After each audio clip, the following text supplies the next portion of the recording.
Inilah pelepasan 23 siswa sekolah dasar yang terpilih untuk mengikuti Festival Olahraga Tradisional atau ORTRAT tingkat Jawa Barat di halaman luar Dinas Pemuda dan Olahraga Kabupaten Bogor.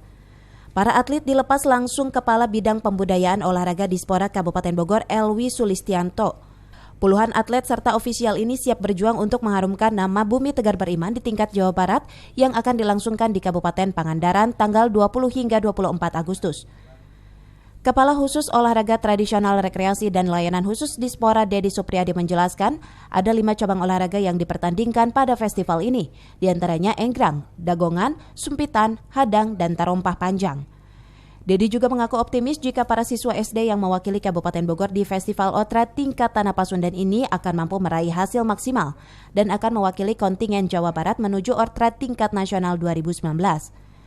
Para siswa yang berangkat ke Kabupaten Pangandaran ini merupakan para siswa pilihan yang memang menjadi juara pada Festival ORTRAT tingkat Kabupaten Bogor yang digelar beberapa waktu lalu oleh Dispora. Dikeluarkan oleh Dispora Provinsi Jawa Barat untuk atlet invitasi olahraga tradisional ini ada 23 orang dari 5 cabur berbagai kategori.